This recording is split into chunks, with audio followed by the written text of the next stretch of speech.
Hey everyone, it's November 1st here in Nova Scotia, Canada, and it's about time that I clean out my tiny 6x9 foot greenhouse and get it ready for winter. It's a beautiful day. It's 17 degrees out and the kids are at school. I have an hour until they get off the bus, so my plan is to pull everything out.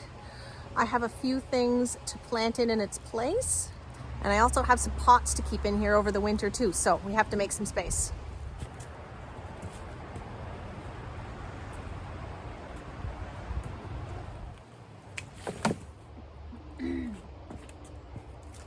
Look at that. Oh, there's a hole in one of them, but it's not mushy, so that should still be fine. These are just little lunchbox sized peppers, and they will ripen. I'll probably put them in a paper bag to see if I can get a little color in some of them, but we're definitely going to use them either way. Thai basil. I forgot this was even in here.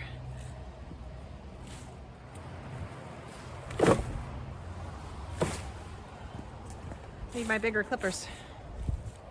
There are dozens of small peppers on these, but we have enough big ones. I'm not going to worry about those.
As always, these jobs always get worse before they get better. I made a significant mess. I got dirt all over my peppers and my basil. I have these two lovely rosemaries that I'm going to be bringing in the house, but they should be okay out here until January. What? Hi, Buster. Yeah, I heard you coming. I know. There's some little potted dusty miller that I'm going to be overwintering, along with that eucalyptus. I have two of these eucalyptus that I dug out of a raised bed that I'm going to overwinter in the greenhouse. I have two rosemary, some evergreen scallions, and some parsley. Oh, and I think I have a thyme in there as well. So there's my empty beds. These lanterns I just took out of pots that were elsewhere in the yard, and I stuffed them in here. They may stay, they might not. I have some grasses and a sedum that I'm going to overwinter in here and plant out in the spring. This is a garlic chives. Yeah, garlic chives that has rooted into the ground, but there we go. I'll probably leave that in the pot until next spring. Oh, it flowered. Apparently I missed that. Over here we have a lemon thyme, looking rough because it was about 6 times that size, so I gave it a pretty significant haircut. And that lovely rosemary. This rosemary I planted out here last year, and it successfully survived last winter, planted right there in the greenhouse.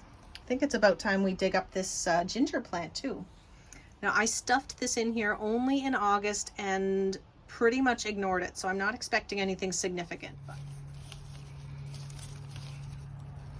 Oh, there's another little growth tip there. All right, there's a little bit. It did not grow very much, but I was expecting that. I think I'm actually going to break off this older piece, which is really firm. I think I can still use this. This would have been the part that I planted last. This would have been the part that I planted last year. Yeah. And so this over here is all new growth. But you would think that the old one would have shriveled up, but it's still perfectly good. I think I'll find something to use that in. Or at the very least, maybe dry it or cut it up for tea. Let's see what's in the pots next.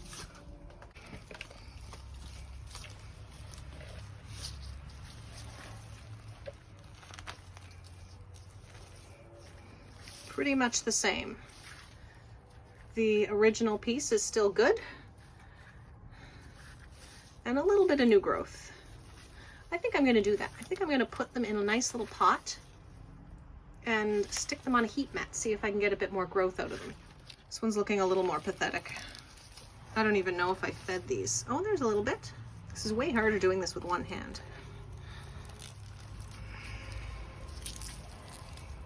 Little tiny bit, same as the other ones. Last year I was so on top of this ginger. I didn't do nearly as good this year. Last year I had all of this front bed planted up with ginger, and I think I got about 10 pounds, maybe almost 10 pounds. And this year I got that. But at the very least, I'll save it for next year. I'm gonna give it a little hose down now because there's cobwebs everywhere and dirt everywhere. Well, I mean, it's a greenhouse, right? But still.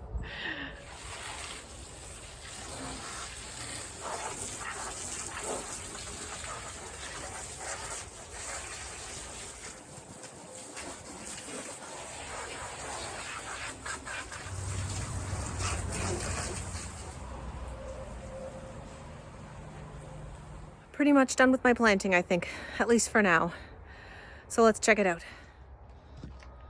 All right, so right at the beginning, I have some parsley. I think there were 3 plants in that little clump that I dug up together. Parsley doesn't tend to transplant well because of its long taproot, but it's cooler now, and I'm gonna give it a good deep drink. And I don't need it to grow a ton. I just wanna be able to harvest a little later than I would from my patch that's outside, unprotected.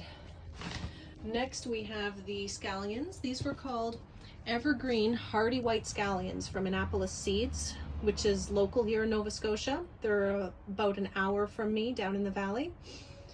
And they are fantastic, and moving some in the greenhouse will just buy me a little bit of time before the tops start to die back. So I'm hoping to harvest these into at least late December. Maybe January.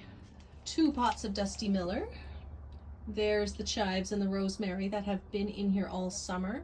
I added another 2 rosemary and a thyme. There's a slug on that thyme.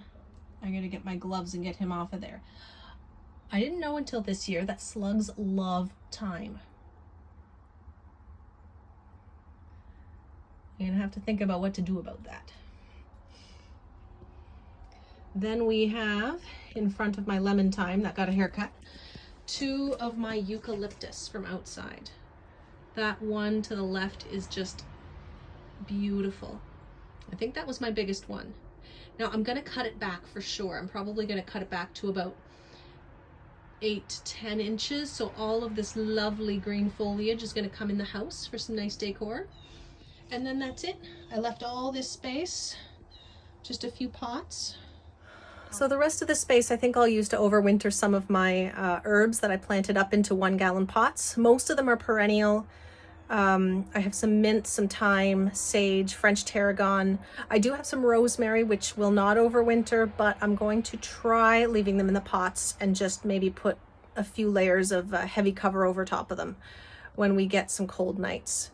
I've got this handy little thermometer here. That was a Christmas present from my hubby a year and a half ago. I've got a reader in my living room that will tell me exactly what the temperature is without having to come out here and check. So that is so helpful. Overnight, we get maybe 2 to 3 degrees worth of protection, but it was obviously enough to overwinter the rosemary completely unprotected. So the ones in the pots will be a little bit harder, but I think if I wrap them on really cold nights, I think they'll be just fine. So that does it for today. I'm gonna get cleaned up and head inside, I think. I'm hungry, and I know the kids are too. So thank you so much for watching. See you later.